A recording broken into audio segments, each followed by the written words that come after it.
Welcome to Clubhouse with a review of the Bandai SD Gundam World Heroes Edward 2nd V, the popular deputy captain of the Benjamin Pirates who is surprisingly not the Victory Gundam, but it is in fact this guy right here, the 2nd V. Yeah, I know the name says that. It's rare to see the 2nd V get a part in stories alongside canon Gundams like the V2, and World Heroes really seems to be going out of the way to find less mainstream Gundams like him, and the Delta Gundam and the Delta Gundam Kai. He comes to us in the second round of releases in the series alongside the Benjamin V2 Gundam, which we've also reviewed, so make sure to go watch it if you haven't already. Getting right down to business, Edward 2nd V was released on May 27th, 2021, and sold for a price of 660 yen. The box art is done by SK Yoshinobu, who has done all the SD Gundam World Heroes box art so far, and manufacturing of these kits continue to be handled by Bandai's Chinese factory.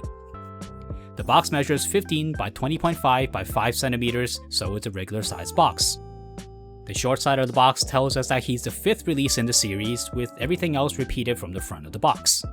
The long side gives us all the gimmicks and the accessories we get inside for Edward, and then the other side only has a link for the official website, and then it's all legal text. Inside the box, we get Edward spread across 6 runners with 1 clear runner and no polycaps.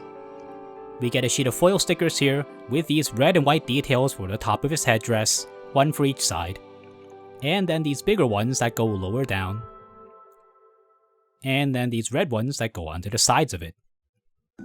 This green one here is for the head camera, and this brown one is for this part in the middle, and we get 1 set of eye stickers. This one here is for the cockpit hatch at the front, and then we have 4 feather details that go onto the shoulders on each side. Then we have these brown belt details that go below the feathers, again 1 for each side. The red ones here are for his front skirt. This big black detail is for the front area as well, at the very bottom. Then, this is for the back of his eyepiece. This one goes onto the rim at the front. And then this one covers the entire body of it.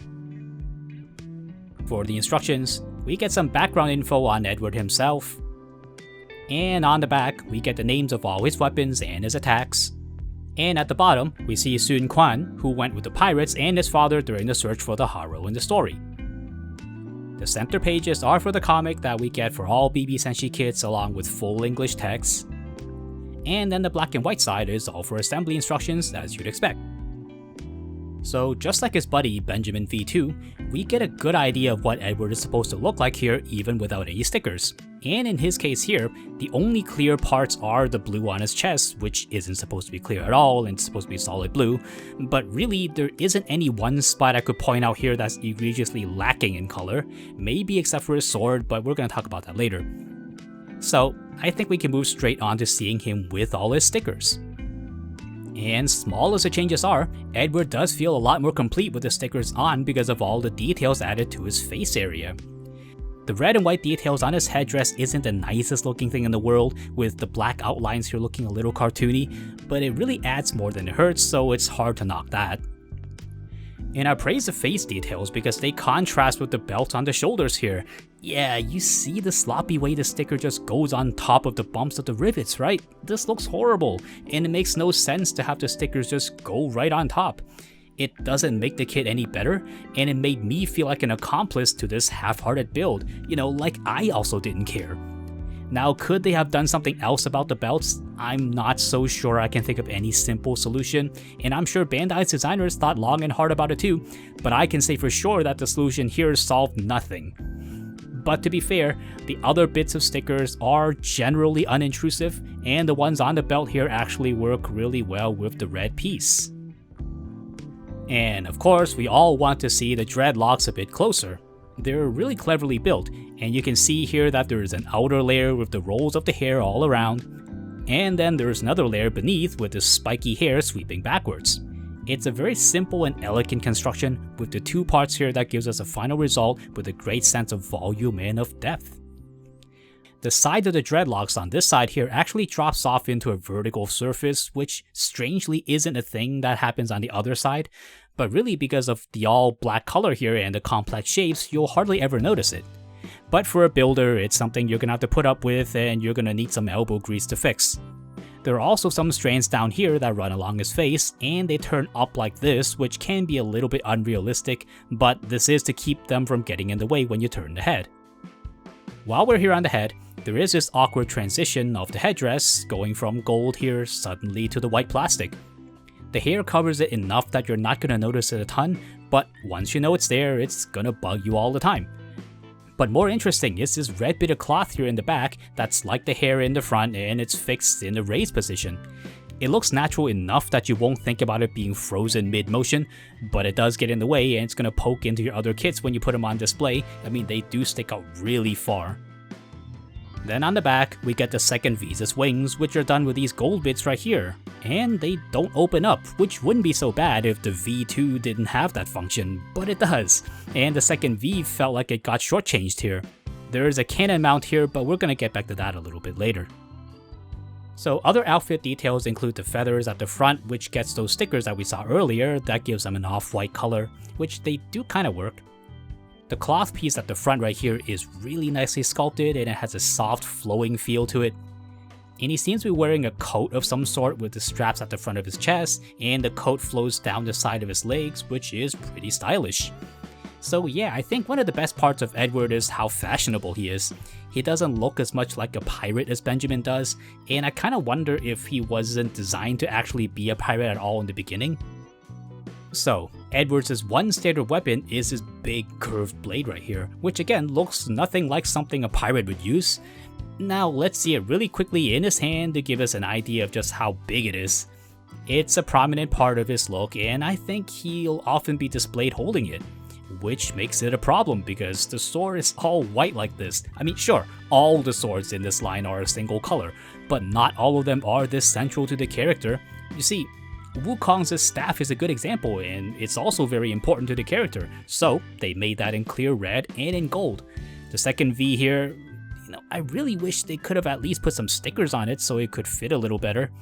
It's a little bit awkward also how it mounts onto the back here with this really strange downwards clip. It grips onto the sword quite flexibly along the blade, but the way it sticks out here still looks a bit weird. But you don't see it as much from the front and you can ignore it, I suppose. We do also get this left hand here that's tilted at an angle, and it works nicely with the sword to make a swinging motion. This hand actually forms a pair with a similar one that comes with the Benjamin V2 Gundam, which is the same hand but for the right side. His other weapon is this cannon right here, which in the animation only materializes when he uses his special attack. It does look nice and chunky, and it even has a bit of that nice red cloth right here that you can adjust a little bit. And this looks like a really nice weapon, and I think it's really nicely made, but only until you actually install it. So, we have this really awkward arm that sticks out right here, and maybe we can forgive that since we've gotta mount the cool cannon somehow, right? But look at this. The cannon goes into this upturned peg, and it looks like this. I'm not crazy to think we expected the cannon to be turned on the side, right?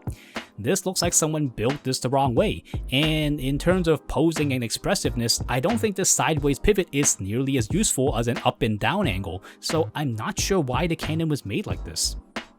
And you can stow the cannon away by putting it into this other peg on the back here, and this is fine enough, but again, if they just made the peg sideways, we wouldn't have to swap pegs like this, so it's just a really bizarre bit of engineering here.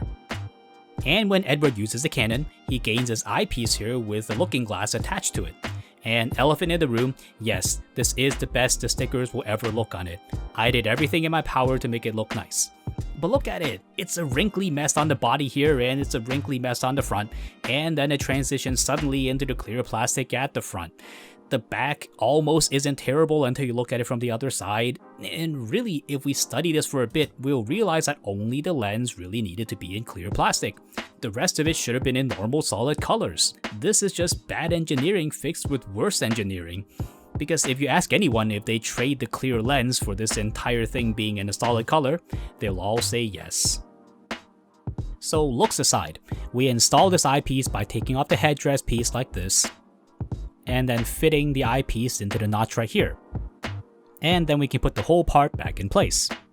Now, a bit more complaining here, it looks very strange to me, I don't know about you, because looking glasses are supposed to be in your hand and not supposed to be bolted onto your face. The shape of it gets wider towards the front and it looks cartoony and a little bit awkward instead of looking cool. So as a builder, I'm not even sure if a really good coat of paint will turn this into a good accessory. Onto the articulation. The head goes up barely at all, and downwards just as little. It can turn until the strand of hair on the back hits the shoulders, and the shoulder joint can be pulled out as all kits in the series can, and the entire shoulder can be adjusted on its ball joint. The arm can rotate a full circle if not for the cannon arm on the back here. The forearm can be adjusted on its ball joint, and they won't turn a full circle because the shape of the arm gets caught in the shoulder. The hand rotates a full circle, and it can be adjusted on its ball joint.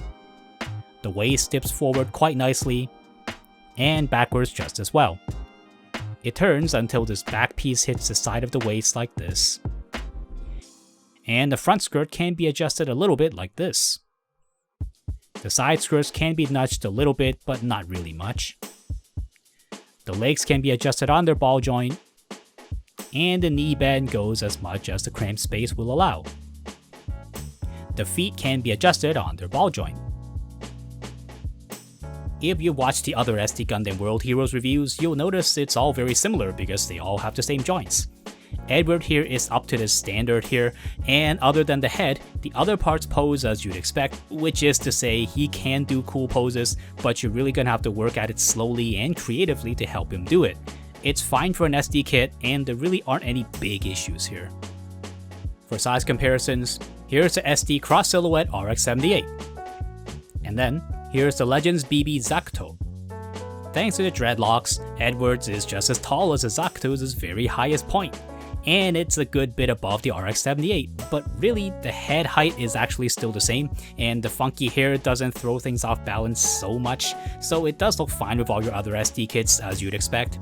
In fact, the big hair offsets the tiny little head a little bit, and he matches the others quite nicely. With all that said, here's a Hobby Clubhouse 3-point verdict on the Bandai SD Gundam World Heroes Edward 2nd V. Number 1. The bad sticker design hurts its quality. I don't think Edward is anything close to a bad kit, but the worst bits of it surely would include the several bad stickers, like the belt on the shoulders and the body of the looking glass. Benjamin may have had some ugly stickers on his shoulders, but that's not the same as the ones here that actually make the kit look bad, and it's going to make you dislike those parts of the kit. On the bright side, these seem to be the exception and not the norm in the series. And number 2, it has some baffling design choices. The cannon mounting arm, the sword holding arm, and the looking glass are all prime examples of strange designs on Edward that really didn't have to be so esoteric. There's no clear aesthetic or physical reason for them to be this way, so it's not like they didn't have any choice or something. And for the canon, it even makes Edward less fun to play with, so I sure hope the designers were at least aware of that, even though they couldn't change it in the end. The kit isn't a hopeless mess even with all of that, but if you have the kit, you'll know that feeling of wishing it really weren't made like this. And number 3, it's beautifully sculpted. One thing you're never gonna fault Edward for is being badly sculpted. From the complex dreadlocks, to the beautiful waving bits of cloth, to his big sword. The designers made him with care in this regard, and you'll quite enjoy how nice Edward looks. Even on the strange looking glass, it's really only affected by the odd design, and itself, it's not a bad mold. So if you like how Edward looks, then you're going to enjoy him on your shelf just fine. So that's a review of Edward 2nd V. He's gained a lot of fans since appearing in the animation, so hopefully this has helped you decide if he's going to be your next kit among the many choices in the SD Gundam World Heroes line. Thank you so much for watching. Come look us up on social media with updates on upcoming videos and sneak peeks at future projects. Links are in the description below. Or hang out here some more with one of these other videos, like the sleek black warhorse. But before you go, don't forget to like, subscribe, and hit the bell icon to be notified of new videos from Hobby Clubhouse, and I'll see you next time.